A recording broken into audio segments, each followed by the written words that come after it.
saya selaku generasi penerus mereka, ada keterpanggilan untuk ikut belajar bagaimana caranya untuk menghidupkan kembali kain-kain yang telah punah. Jadi di Minangkabau ini sendiri sebenarnya ragam kekayaan wastra itu luar biasa.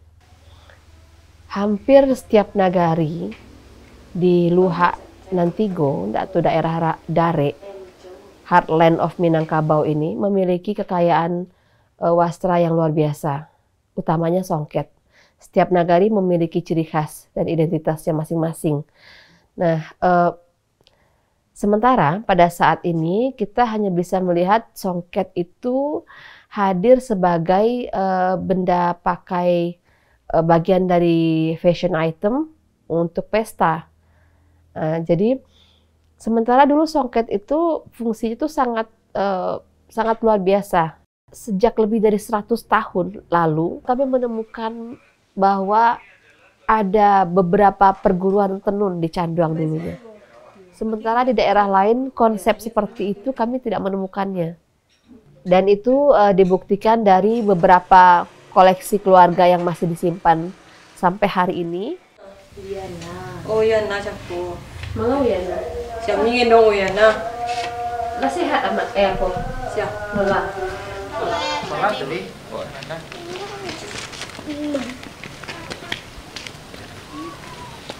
Papa itu lihat. Oh iya.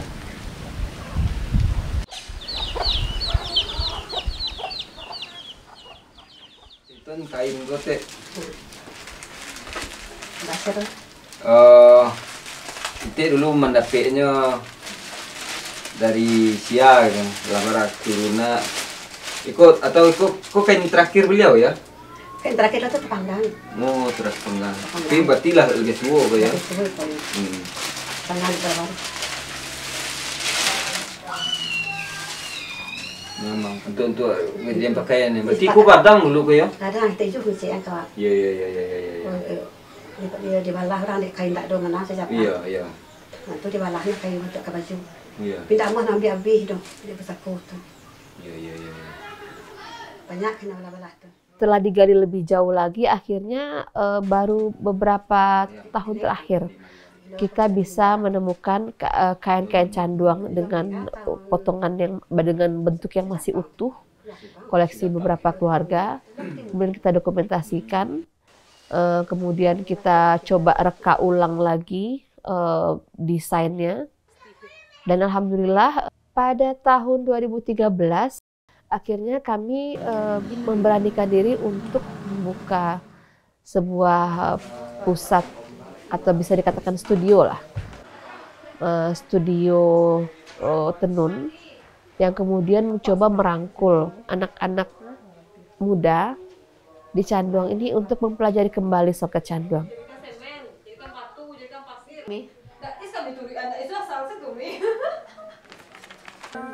Dari Padang.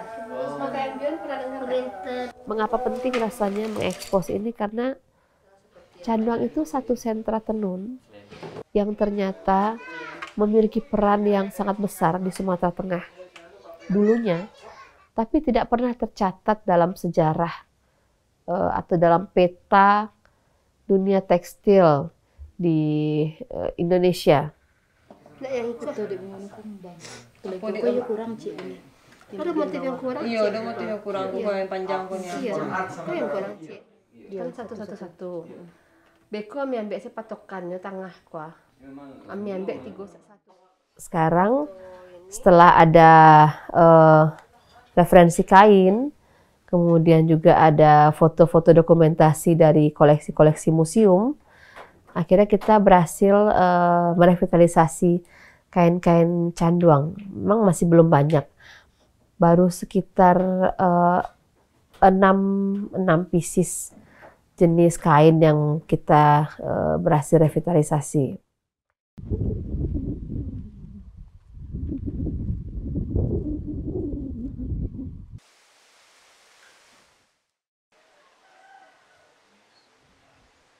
Kebetulan salah satu literatur, walaupun bukan literatur tenun ya, tentang tekstil ya, Tapi Christine Dobbins pernah menyatakan bahwa daerah di sekitar lereng Gunung Merapi, daerah Agam di sekitar lereng Gunung Merapi itu masyarakat telah melakukan penanaman indigo vera dalam skala besar untuk pencelupan benang yang kemudian digunakan sebagai bahan tenun yang didistribusikan ke berbagai sentra tenun di Sumatera.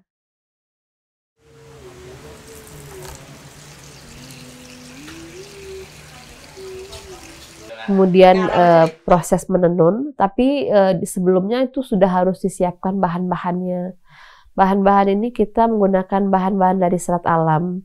Selama ini kita menggunakan bahan seperti katun, sutra, prami, dan krikula, wild silk. Kemudian kita proses dengan pewarnaan alam, pencelupan alami. Untuk motifnya kita menggunakan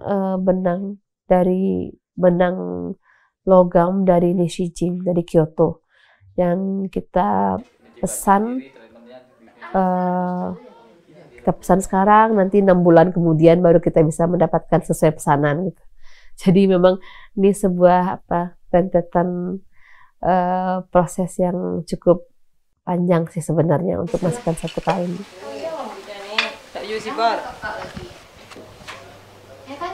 Jadi ketika kita bicara tentang songket Minangkabau, itu kita sebenarnya tidak hanya berbicara mengenai sebuah kain yang indah, yang mewah, tapi kita bicara mengenai sebuah pewarisan.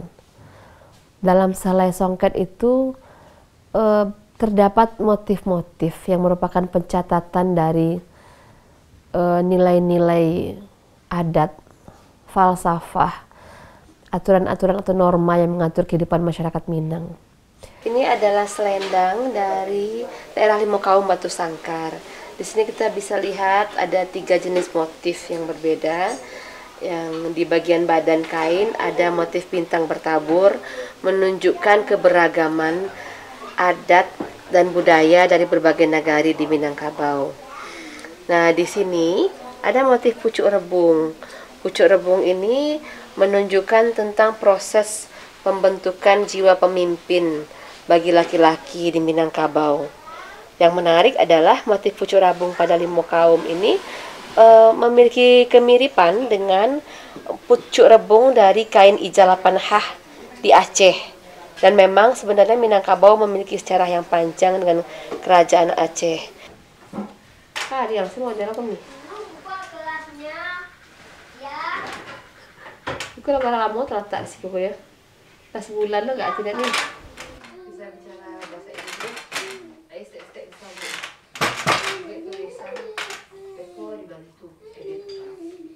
Kita sebagai sebuah institusi independen ya. Jadi memang tantangannya di situ. Bagaimana kita bisa tetap menjaga keberlanjutannya, sementara juga kita harus realistis bahwa setiap orang yang terlibat dalam proses ini juga harus mendapatkan kompensasi yang layak untuk itu gitu. Jadi ya mungkin itu menjadi sebuah tantangan yang menarik juga untuk kita selama kurang lebih 10 tahun terakhir. 4, ini 1 zoom. Udah 4 jam itu berservis lah. Itu nama siapa?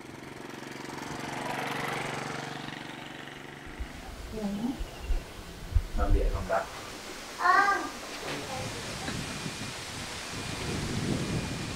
Ya, saya berharap bahwa songket Canduang secara khusus dan songket Minang secara umum itu bisa menjadi tuan di ranahnya sendiri. Masyarakat lebih mencintai songket sebagai warisan budaya leluhur mereka, sehingga mereka merasa bertanggung jawab untuk ikut menjaga keberlangsungannya. Songket sebagai sebuah warisan budaya dengan segala nilai-nilai yang terkandung di dalamnya sudah seharusnya diselamatkan untuk diwariskan bagi generasi penerus.